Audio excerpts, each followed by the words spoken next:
Breaking tonight, some 24 hours after Marco Rubio scored the biggest political endorsement in South Carolina in Governor Nikki Haley, he was pushed off the front page by Trump's fight with the Pope. Senator Rubio is a devout Catholic, so what does he think of the dust-up? Joining us now, presidential candidate and Florida Senator Marco Rubio, along with the woman who just endorsed him, South Carolina Governor Nikki Haley, joining us from the Beacon Restaurant in Spartanburg, South Carolina. Great to see you both. All right, so Senator Rubio, let me start with you because before we get to the endorsement matter and ask you about Pope Francis's comments. You're a Catholic, and the Pope coming out today and saying that he does not believe that a person who thinks only about building walls and not bridges is a Christian. Your thoughts? Well, first, this Pope wasn't speaking about a theological matter. He was speaking about a political matter. He has a right to speak out on that. I think it kind of oversimplifies the issue.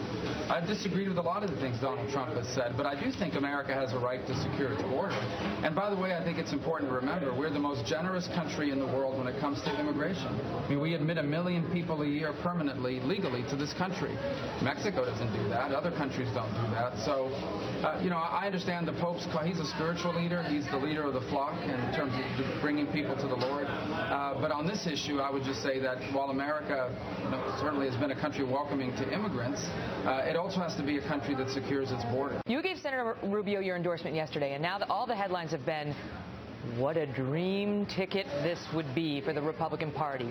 Diversity in gender, in ethnicity, in religion, and people believe that you guys are partnering maybe more in just an endorsement, maybe possibly in a ticket.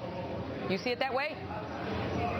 Not at all. I've said that my plate is full. I'm not only a mom, I've got a daughter that's going off to college next year, a son that's in middle school. I've got a state that I love. We haven't finished doing all the work we want to finish here, so I'm totally content and happy in South Carolina. What I do want to see is America get a great president, and I know that we can do that with Marco Rubio.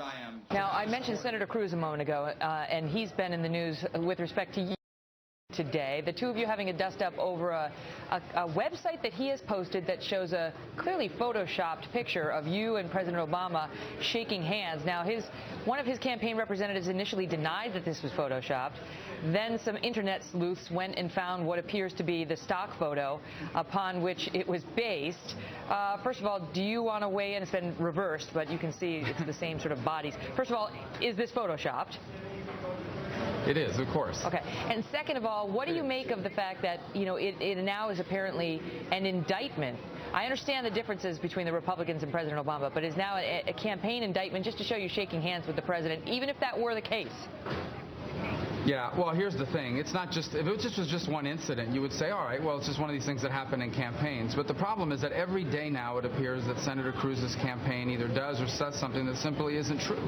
So this is part of a pattern. It began in Iowa when Ben Carson and the robocall saying he had dropped out of the race. It continued last week when he wasn't telling the truth about my record regarding Planned Parenthood, and so National Right to Life had to come out and call him out on it.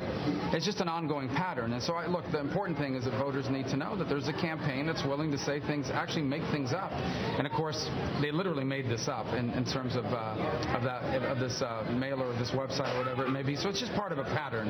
If it was only this, who cares? But it's not only this. In Senator Cruz's defense, the situation in Iowa with respect to Ben Carson, can you truly say that the senator himself lied about that? I mean, the reports went out that he was not going on to New Hampshire, and his people say that was a good faith mistake on our part and that we've apologized on behalf of our staffers. Characterizing your record, I don't know. A lot of you guys mischaracterize each other's records in his defense. Well, first of all, I don't want to relitigate the Iowa thing. It is what it is. But the bottom line, it wasn't just a tweet. I mean, they sent out robocalls to the recording is out there. And as far as my record, he basically implied that I did not support defunding Parenthood. And in fact, National Right to Life came out and basically said, before Ted Cruz even got to the Senate, I was working on defunding Planned Parenthood. And that's an important issue to millions of people across this country, including myself, who were deeply offended by the practices of Planned Parenthood that were revealed last year in those videos. He's also mischaracterized my position on marriage and that it should be between one man and one woman.